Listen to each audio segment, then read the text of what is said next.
नमस्कार प्रणाम। हम है राउर भाई और दोस्त प्रवीण मिश्रा बुलबुल। एगो बड़ा खबर आ रहल बा। आपको एक शिक्षा विभाग से बड़ी खबर बताने जा रहे हैं। दिल थाम कर बैठ जाइए। पहले भी हम कहते रहे हैं कि बिहार के अब तक के सबसे पढ़े लिखे इंजीनियर मुख्यमंत्री नीतीश कुमार जी हैं। और आपको एक और बात हम कहते रहे हैं कि डॉक्टर एस सिद्धार्थ की तरह आईएएस अफसर अब तक न बिहार में मिला है न मिलेगा। शिक्षा विभाग जो बिहार सरकार का शिक्षा विभाग है, यह बहुत ही खुशनसीब है कि इस प्रकार का अपर मुख्य सचिव यानी एसीएस डॉक्टर एस सिद्धार्थ की तरह शिक्षा विभाग ने पाया है। अभी जो स्थानांतरण को लेकर लगातार मांग हो रही थी, उस पर डॉक्टर एस सिद्धार्थ का एक बड़ा एक्शन प्लान सामने आया है। बता दें कि सभी कोटि के शिक्षक संतुष्ट हो रहे हैं। स्थानांतरण सबका रोस्टर के हिसाब से हो रहा है। आने वाले 20 तारीख को सबका रोस्टर के हिसाब से ट्रांसफ़र का लिस्ट जारी हो जाएगा। वहीं जो लोग पिछले 20 साल 22 साल 15 साल से नियोजित शिक्षक थे और जो मूलतः जो शिक्षिकाएं हैं वो अपने परिवार अपने बाल बच्चों के पास जाना चाहती थी, सक्षमता का परीक्षा जो बिहार के यशस्वी मुख्यमंत्री सबसे तेज तर्रार मुख्यमंत्री नीतीश कुमार जी ने कहा, ऐतिहासिक गांधी मैदान में 2 अक्टूबर 2023 को उन्होंने कहा कि मामूली परीक्षा लेकर और सबको राज्यकर्मी बना दिया जाएगा। सक्षमता परीक्षा पास उन महिला शिक्षकों या उन जो भी आवश्यकता के ज़रूरत के लायक हैं जो शिक्षक, उनका स्थानांतरण मनचाहे ढंग से पारदर्शी तरीका से करने में माहिर आईएएस एस सिद्धार्थ। कुछ लोग जो लगातार भ्रामक बातें फैला रहे थे कि स्थानांतरण में पैसा रुपया ये वो चल रहा है, इस बात को आप एकदम आंख बंद करके विश्वास कर लीजिए कि 1 रुपया भी शिक्षा विभाग में जब तक डॉक्टर एस सिद्धार्थ जैसे तेज तर्रार आईएएस अफसर रहेंगे, किसी भी प्रकार का घूसखोरी नहीं चलेगा।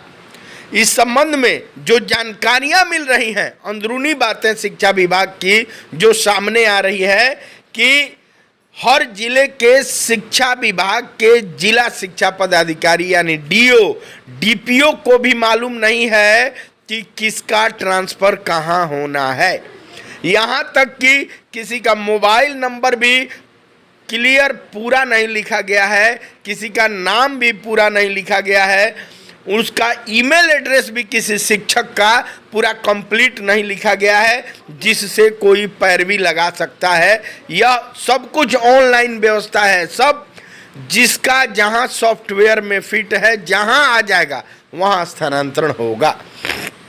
कहने का अर्थ यह है कि मनचाहा स्थानांतरण अगर पहली बार बिहार में शिक्षा विभाग में कोई दे रहा है, जो विशिष्ट शिक्षक हों या बीपीएससी टीआरई 1 टीआरई 2 टीआरई 3 से बहाल जो भी शिक्षक हों, अगर सबको खुश करने का, सबको संतुष्ट करने का, बिना घूसखोरी बिना किसी भी तरीका का हो हल्ला और एकदम पारदर्शी तरीका से अगर कहीं स्थानांतरण का काम चल रहा है तो डॉक्टर एस सिद्धार्थ जैसे तेज तर्रार आईएएस अफसर का ही देन है। वहीं नियोजित शिक्षक भी खुश हैं।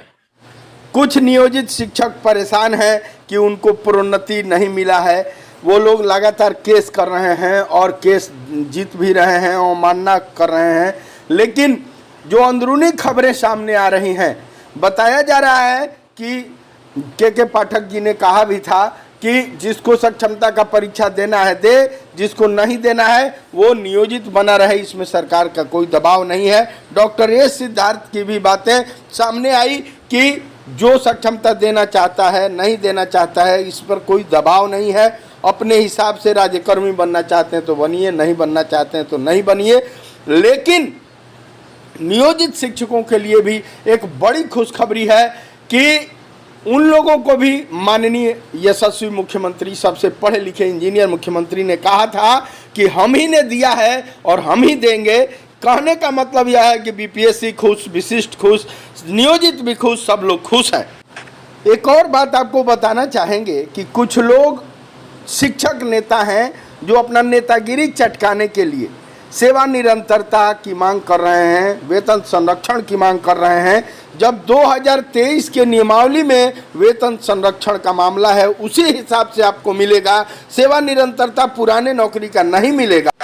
यह बात कही जा चुकी है, यह नियमावली में भी है। 2023 का विशिष्ट शिक्षक नियमावली पढ़िए, उस हिसाब से मांग होनी चाहिए। कुछ लोग नेतागिरी कर विधायक बनने और एमएलसी बनने के लिए अपनी मांग उलझुल कर रहे हैं, उस पर भी बड़ा खुलासा। अभी शिक्षा विभाग से एक बहुत बड़ी खबर सामने आ रही है। बता दें कि बिहार के यशस्वी मुख्यमंत्री नीतीश कुमार जी ने ऐतिहासिक गांधी मैदान पटना में 2 अक्टूबर 2023 को कहा था कि जो भी नियोजित शिक्षक हैं वह मामूली परीक्षा यानी सक्षमता का परीक्षा देकर जब नई नौकरी ज्वाइन कर लेंगे तो उस नौकरी को सरकारी नौकरी राज्यकर्मी माना जाएगा।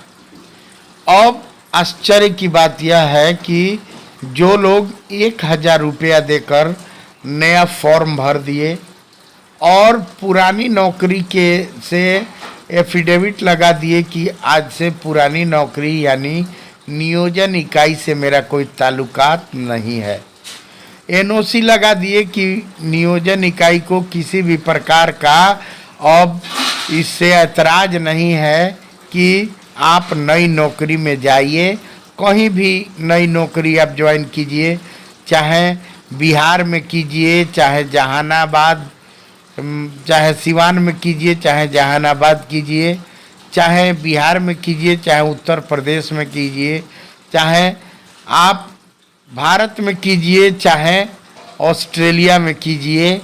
इससे अब नियोजन इकाई को कोई एतराज़ नहीं है।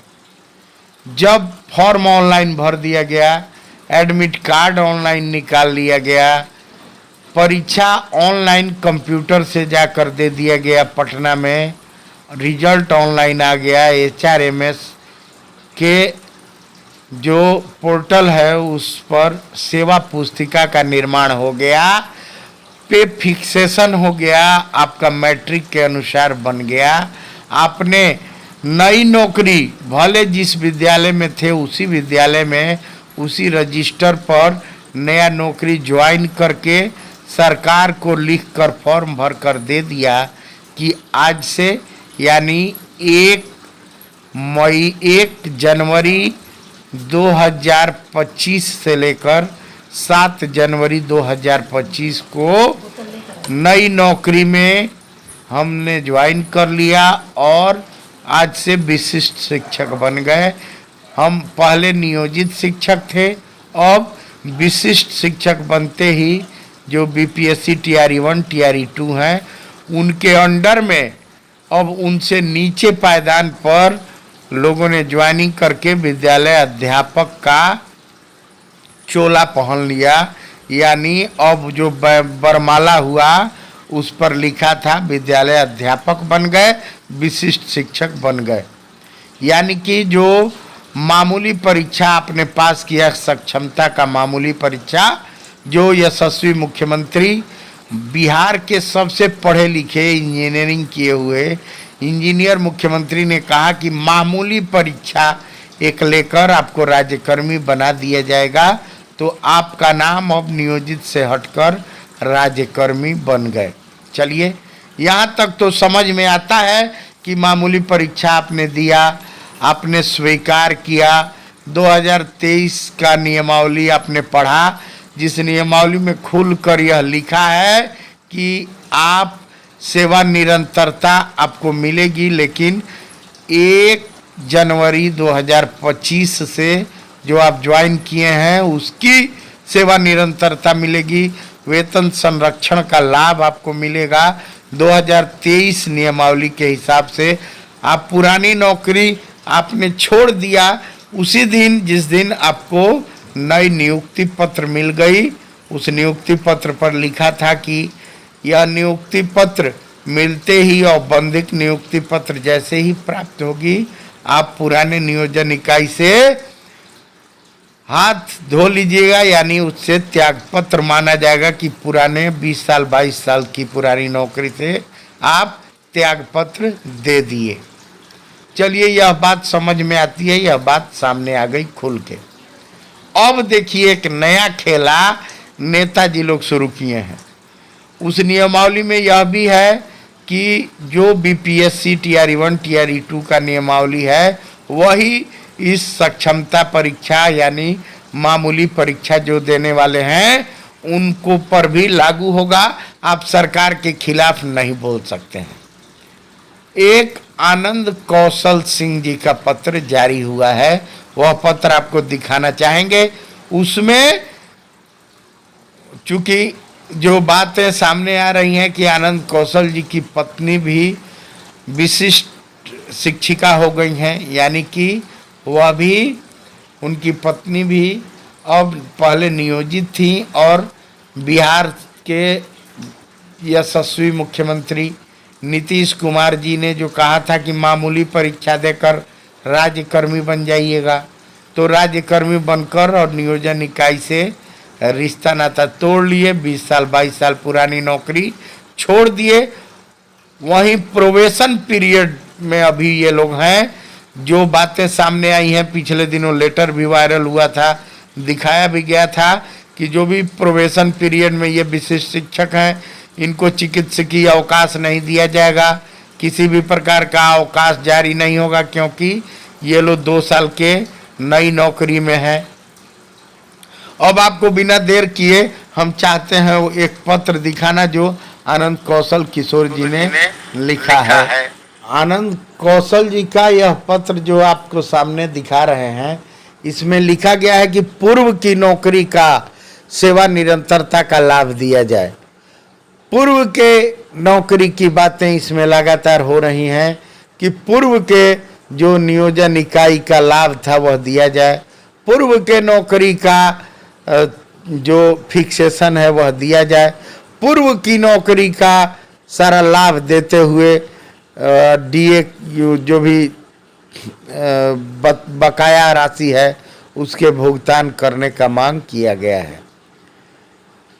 अब आश्चर्य की बात यह है कि जो भी विशिष्ट शिक्षक पुरानी नौकरी को छोड़ दिए, त्याग पत्र दे दिए, वह अब बड़ा सवाल उठता है कि सरकार क्या उस पुरानी नौकरी का सेवा निरंतरता देगी? जब उसको सेवा निरंतरता देनी रहती तो वह पुरानी नौकरी से त्याग पत्र क्यों दिलवाती? बात यहाँ यह उठता है, बहुत गूढ़ शब्द है, गूढ़ सवाल है कि आनंद कौशल जी ने लिखा, एक पूर्व प्रत्याशी भी रहे हैं, ये कोसी स्नातक शिक्षक स्नातक से या वहाँ के प्रत्याशी रहे हैं एमएलसी के। वो डॉक्टर एस सिद्धार्थ जो एसीएस हैं शिक्षा विभाग का, उन्होंने पत्र जारी किया है और उनसे सेवा निरंतरता का, पूर्व के नौकरी के सेवा निरंतरता का लाभ मांगा है। जो बातें चर्चे में सामने आ रही हैं कि जब पूर्व की नौकरी से त्याग पत्र माना गया और मानते हुए नियुक्ति पत्र मिली, नई नौकरी में ज्वाइनिंग हुई, तो यह बातें कहीं ना कहीं कंट्रोवर्शियल है। इस बात की चर्चा लगातार शिक्षक लोग कर रहे हैं। जो पुराने नियोजित शिक्षक हैं उनको 7th पे कमीशन का लाभ मिला। वहीं शिक्षा मंत्री जी सदन में खुलकर कह दिए कि यह जो विशिष्ट शिक्षक का पद है यह 7th पे कमीशन के बाद सृजित हुआ है, तो 7th पे कमीशन के लाभ देने का कोई मतलब नहीं है। यह बातें भी खुलकर सामने आ गई। चिकित्सकीय अवकाश नहीं दिया जाएगा। कोई डीओ डीपीओ का पत्र यह जारी हो गया कि वह नहीं दिया जाएगा, तो फिर नई नौकरी में पुराने नौकरी का सेवा निरंतरता का लाभ मांगना कहीं ना कहीं, अगर मिल जाए तो भगवान करें कि मिल जाए, बहुत अच्छी बात है, लेकिन जो बातें सामने आ रही हैं, जो लोग चर्चा चौक चौराहा पर कर रहे हैं कि नियोजित शिक्षक अगर पुराने नौकरी का लाभ मांगे, बकाया राशि मांगे, वह कोई मामूली परीक्षा नहीं दिया है, तो समझ में आता है कि वो लगातार बिना लाव लपेट, बिना कोई परीक्षा दिए वो लोग अपना मामूली परीक्षा भी नहीं दिए, और वो लोग अभी भी बने हुए हैं, तो वो लोग अपना बकाया राशि लेने के हकदार हैं। वह अगर नहीं देती है सरकार तो कोर्ट भी जा सकते हैं। विशिष्ट जो शिक्षक बन गए, जो मामूली परीक्षा दे दिए और मामूली परीक्षा देकर विद्यालय अध्यापक की श्रेणी में आ गए और नई नौकरी 1 जनवरी 25 से 7 जनवरी 25 के बीच कर लिए ज्वाइनिंग, उनको कैसे सेवा निरंतरता का लाभ मिलेगा, यह एक गूढ़ प्रश्न बना हुआ है जो लगातार शिक्षक चर्चा कर रहे हैं। एक तरफ लगातार यह आम लोगों को आपस में, जो आम शिक्षक हैं वह चर्चा करते हुए नजर आ रहे हैं कि जब नई नौकरी में आप ज्वाइन कर लिए तो नया नया पत्र बिना मतलब का जारी किया जा रहा है कि नियोजित शिक्षक वरीय नहीं होंगे। जो 20 साल, 22 साल, 25 साल से जो कार्यरत हैं वह कैसे नहीं वरीय होंगे। एक आपको छोटा सा कहावत फिर से बताना चाहेंगे कि जो 20 साल, 22 साल पहले घर की बहुरिया आई है वह वरिष्ठ होगी कि जो नई जनवरी में 2025 में आई है वह वरीय होगी। कौन वरीय होगी आप खुद बताइए। अब कहा जा रहा है कि ये जो नया ज्वाइनिंग शिक्षक किए हैं, जो विशिष्ट शिक्षक बन गए, यानी बिहार सरकार के सबसे पढ़े लिखे मुख्यमंत्री नीतीश कुमार जी ने जब कह दिया कि मामूली परीक्षा पास करनी होगी और नया नौकरी मिल जाएगा, सब लोग राज्यकर्मी हो जाएंगे, तो यह लोग फटाफट 20 साल 22 साल का अपना नौकरी छोड़कर, गंवाकर, सारा लाभ गंवाकर और मामूली परीक्षा दे दिए। तब यह कैसा सेवा निरंतरता का बात हो रहा है। यह हालांकि अगर मिल जाए तब तो बहुत अच्छी बात है, लेकिन यह बातें जो सामने आ रही हैं, लोग कह रहे हैं कि विभागीय परीक्षा अलग होता है। विभागीय परीक्षा में 1 रुपया फॉर्म भरने का पैसा नहीं लगता है, इसमें 1000 रुपया फॉर्म जमा किया गया। विभागीय परीक्षा में किसी प्रकार का नियुक्ति पत्र नहीं मिलता है। अगर यह विभागीय परीक्षा रहता तो नियुक्ति पत्र क्यों? अगर विभागीय परीक्षा रहता, प्रमोशन वाली परीक्षा रहती, तो नया ज्वाइनिंग नहीं होता है। यह नया ज्वाइनिंग क्यों? द्वंद्व आपस में लगातार चर्चा हो रहा है कि अगर यह विभागीय परीक्षा रहता, अगर सरकार मानती कि यह विभागीय परीक्षा है, सेवा निरंतरता का लाभ देती, बिना पूछे देती, अगर ज्वाइनिंग नहीं हुआ होता, नया ज्वाइनिंग नहीं हुआ होता, तो यह विभागीय परीक्षा अगर है तब तो निरंतरता आपको देगी।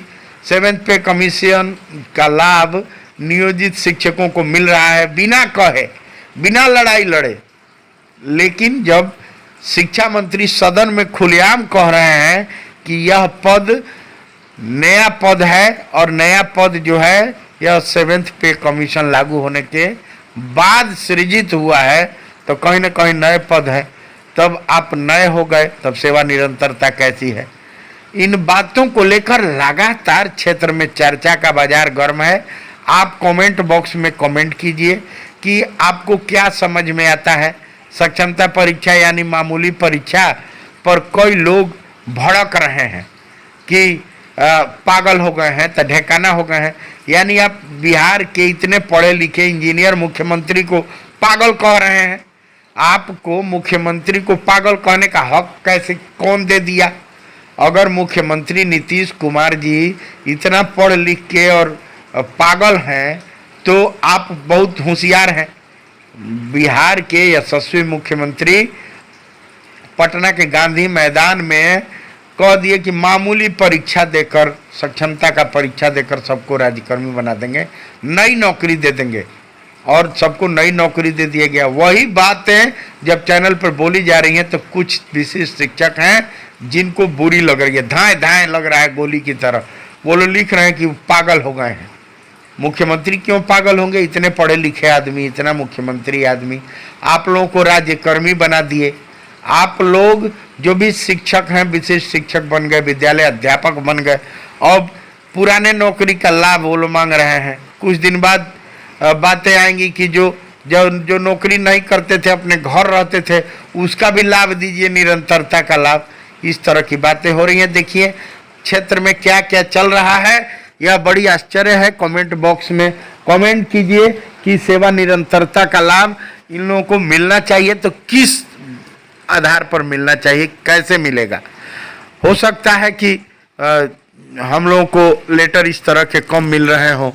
अगर कोई ऐसा लेटर हो तो आप लोग लेटर भी दे सकते हैं कि जब आदमी नौकरी नहीं कर रहा हो उसका भी कुछ लाभ मिल जाए, जो पुराना नौकरी कर रहा हो उसका भी कुछ लाभ मिल जाए।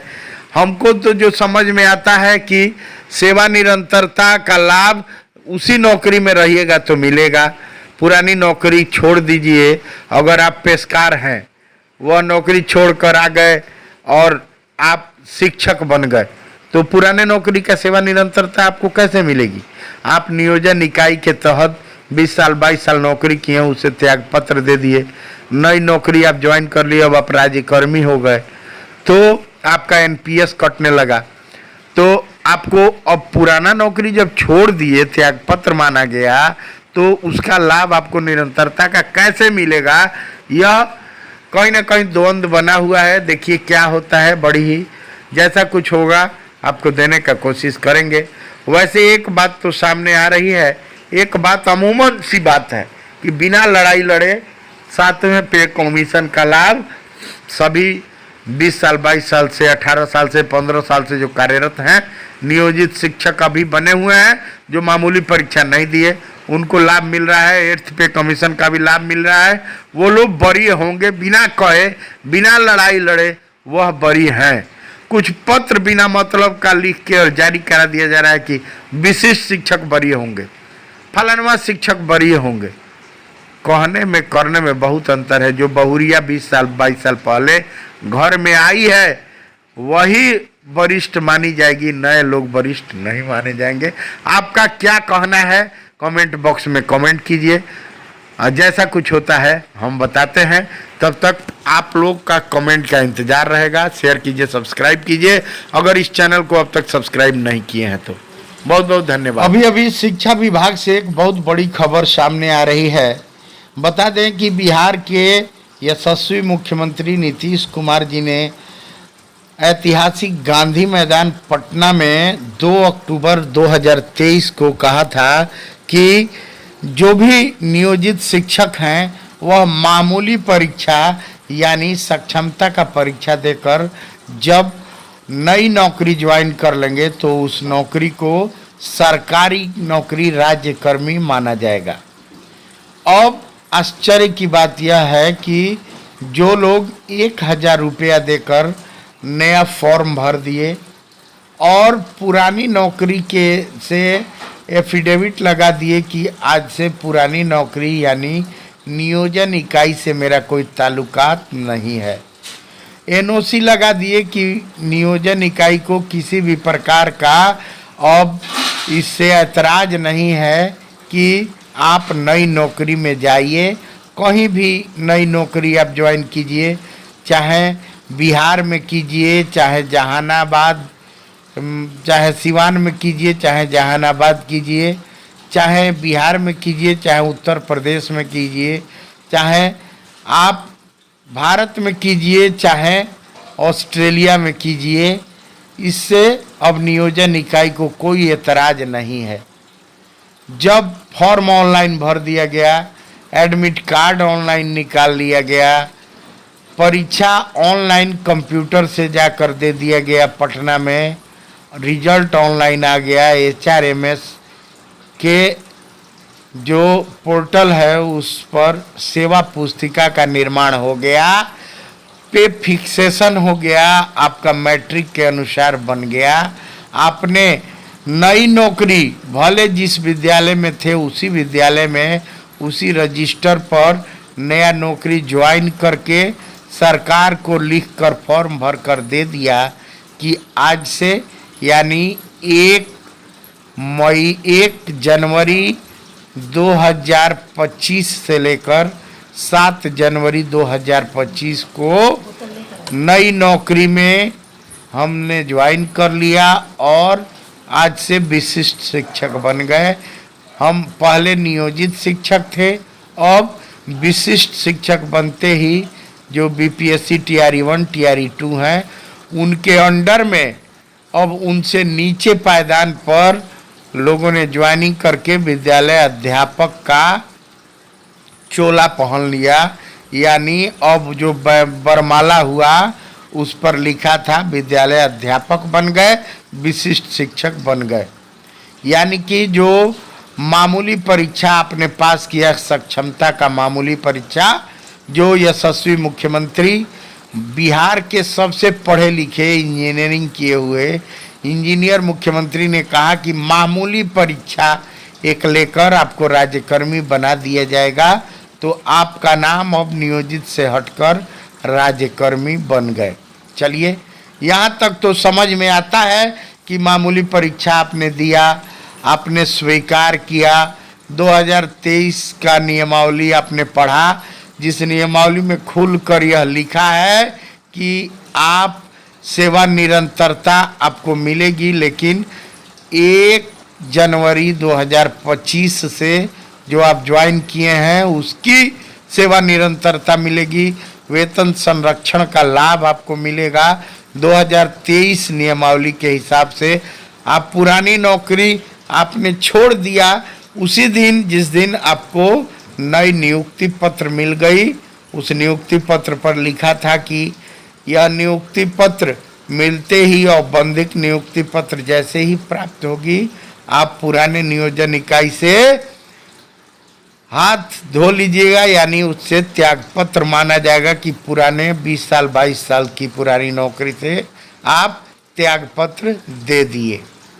चलिए, यह बात समझ में आती है, यह बात सामने आ गई खुल के। अब देखिए, एक नया खेला नेताजी लोग शुरू किए हैं। उस नियमावली में यह भी है कि जो बीपीएससी टीआरई 1 टीआरई 2 का नियमावली है वही इस सक्षमता परीक्षा यानी मामूली परीक्षा जो देने वाले हैं उनको पर भी लागू होगा। आप सरकार के खिलाफ नहीं बोल सकते हैं। एक आनंद कौशल सिंह जी का पत्र जारी हुआ है, वह पत्र आपको दिखाना चाहेंगे। उसमें चूंकि जो बातें सामने आ रही हैं कि आनंद कौशल जी की पत्नी भी विशिष्ट शिक्षिका हो गई हैं, यानी कि वह भी, उनकी पत्नी भी अब पहले नियोजित थी और बिहार के यशस्वी मुख्यमंत्री नीतीश कुमार जी ने जो कहा था कि मामूली परीक्षा देकर राज्यकर्मी बन जाइएगा, तो राज्यकर्मी बनकर और नियोजन इकाई से रिश्ता नाता तोड़ लिए। 20 साल 22 साल पुरानी नौकरी छोड़ दिए। वहीं प्रोबेशन पीरियड में अभी ये लोग हैं। जो बातें सामने आई हैं, पिछले दिनों लेटर भी वायरल हुआ था, दिखाया भी गया था कि जो भी प्रोबेशन पीरियड में ये विशिष्ट शिक्षक हैं इनको चिकित्सकीय अवकाश नहीं दिया जाएगा, किसी भी प्रकार का अवकाश जारी नहीं होगा, क्योंकि ये लोग 2 साल के नई नौकरी में हैं। अब आपको बिना देर किए हम चाहते हैं वो एक पत्र दिखाना जो आनंद कौशल किशोर जी ने लिखा है। आनंद कौशल जी का यह पत्र जो आपको सामने दिखा रहे हैं, इसमें लिखा गया है कि पूर्व की नौकरी का सेवा निरंतरता का लाभ दिया जाए। पूर्व के नौकरी की बातें इसमें लगातार हो रही हैं कि पूर्व के जो नियोजन इकाई का लाभ था वह दिया जाए, पूर्व के नौकरी का जो फिक्सेशन है वह दिया जाए, पूर्व की नौकरी का सारा लाभ देते हुए डीए जो भी बकाया राशि है उसके भुगतान करने का मांग किया गया है। अब आश्चर्य की बात यह है कि जो भी विशिष्ट शिक्षक पुरानी नौकरी को छोड़ दिए, त्याग पत्र दे दिए, वह अब बड़ा सवाल उठता है कि सरकार क्या उस पुरानी नौकरी का सेवा निरंतरता देगी? जब उसको सेवा निरंतरता देनी रहती तो वह पुरानी नौकरी से त्याग पत्र क्यों दिलवाती। बात यहाँ यह उठता है, बहुत गूढ़ शब्द है, गूढ़ सवाल है कि आनंद कौशल जी ने लिखा, एक पूर्व प्रत्याशी भी रहे हैं, ये कोसी स्नातक शिक्षक स्नातक से, या वहाँ के प्रत्याशी रहे हैं एमएलसी के। वो डॉक्टर एस सिद्धार्थ जो एसीएस हैं शिक्षा विभाग का, उन्होंने पत्र जारी किया है और उनसे सेवा निरंतरता का, पूर्व के नौकरी के सेवा निरंतरता का लाभ मांगा है। जो बातें चर्चे में सामने आ रही हैं कि जब पूर्व की नौकरी से त्याग पत्र माना गया और मानते हुए नियुक्ति पत्र मिली, नई नौकरी में ज्वाइनिंग हुई, तो यह बातें कहीं ना कहीं कंट्रोवर्शियल है। इस बात की चर्चा लगातार शिक्षक लोग कर रहे हैं। जो पुराने नियोजित शिक्षक हैं उनको 7th पे कमीशन का लाभ मिला। वहीं शिक्षा मंत्री जी सदन में खुलकर कह दिए कि यह जो विशिष्ट शिक्षक का पद है यह 7th पे कमीशन के बाद सृजित हुआ है, तो 7th पे कमीशन के लाभ देने का कोई मतलब नहीं है। यह बातें भी खुलकर सामने आ गई। चिकित्सकीय अवकाश नहीं दिया जाएगा, कोई डीओ डीपीओ का पत्र यह जारी हो गया कि वह नहीं दिया जाएगा, तो फिर नई नौकरी में पुराने नौकरी का सेवा निरंतरता का लाभ मांगना कहीं ना कहीं, अगर मिल जाए तो भगवान करें कि मिल जाए, बहुत अच्छी बात है। लेकिन जो बातें सामने आ रही हैं, जो लोग चर्चा चौक चौराहा पर कर रहे हैं कि नियोजित शिक्षक अगर पुराने नौकरी का लाभ मांगे, बकाया राशि मांगे, वह कोई मामूली परीक्षा नहीं दिया है, तो समझ में आता है कि वो लगातार बिना लाव लपेट, बिना कोई परीक्षा दिए वो लोग अपना मामूली परीक्षा भी नहीं दिए, और वो लोग अभी भी बने हुए हैं, तो वो लोग अपना बकाया राशि लेने के हकदार हैं। वह अगर नहीं देती है सरकार तो कोर्ट भी जा सकते हैं।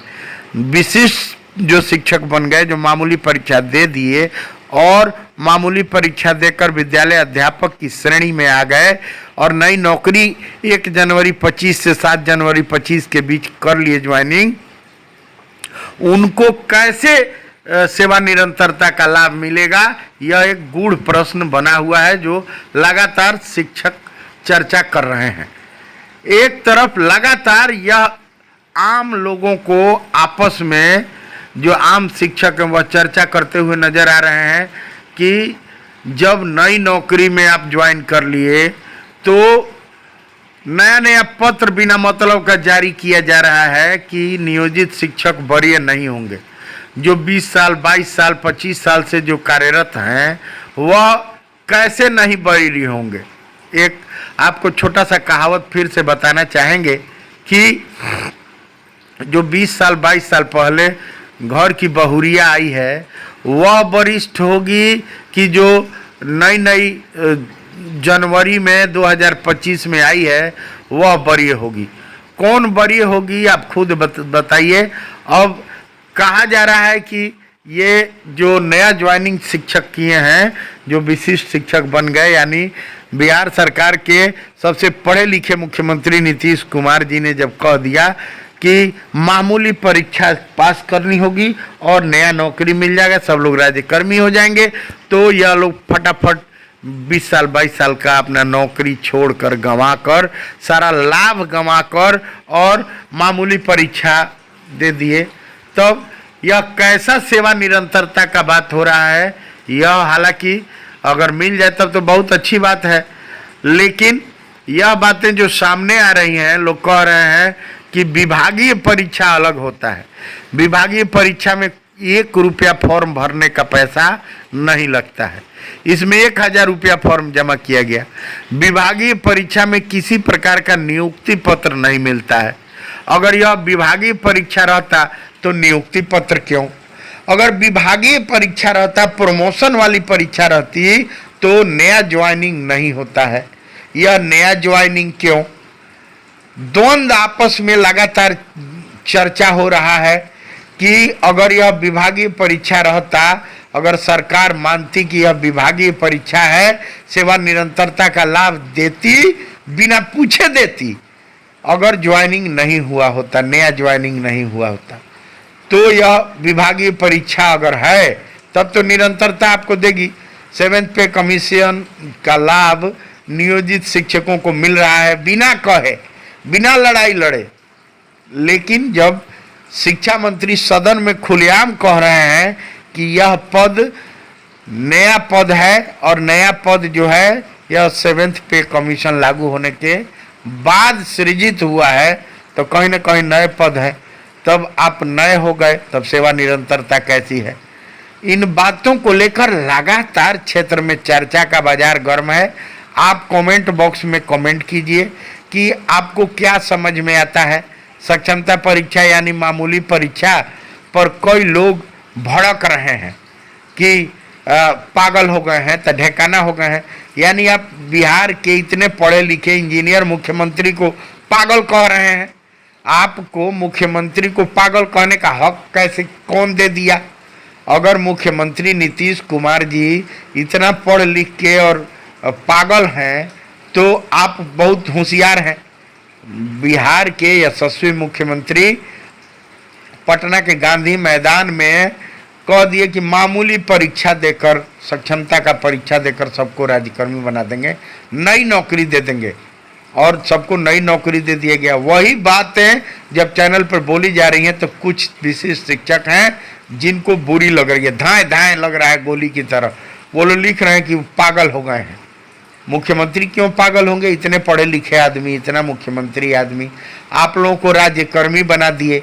आप लोग जो भी शिक्षक हैं, विशेष शिक्षक बन गए, विद्यालय अध्यापक बन गए, अब पुराने नौकरी का लाभ वो लोग मांग रहे हैं। कुछ दिन बाद बातें आएंगी कि जो नौकरी नहीं करते थे, अपने घर रहते थे, उसका भी लाभ दीजिए, निरंतरता का लाभ।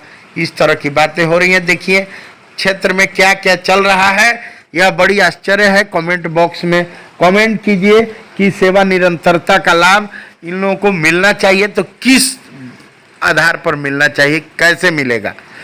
हो सकता है कि हम लोगों को लेटर इस तरह के कम मिल रहे हों।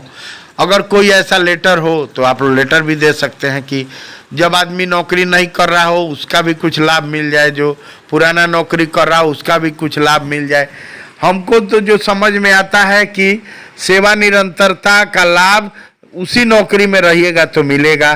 पुरानी नौकरी छोड़ दीजिए।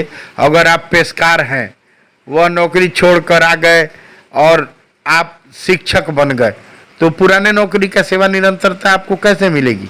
आप नियोजन इकाई के तहत 20 साल 22 साल नौकरी किए, उसे त्याग पत्र दे दिए, नई नौकरी आप ज्वाइन कर लिए, अब आप राज्यकर्मी हो गए, तो आपका एनपीएस कटने लगा। तो आपको अब पुराना नौकरी जब छोड़ दिए, त्याग पत्र माना गया, तो उसका लाभ आपको निरंतरता का कैसे मिलेगा? यह कहीं ना कहीं द्वंद्व बना हुआ है। देखिए क्या होता है। बड़ी ही जैसा कुछ होगा आपको देने का कोशिश करेंगे। वैसे एक बात तो सामने आ रही है, एक बात अमूमन सी बात है कि बिना लड़ाई लड़े 7वें पे कमीशन का लाभ सभी 20 साल 22 साल से 18 साल से 15 साल से जो कार्यरत हैं, नियोजित शिक्षक अभी बने हुए हैं, जो मामूली परीक्षा नहीं दिए, उनको लाभ मिल रहा है। 8th पे कमीशन का भी लाभ मिल रहा है।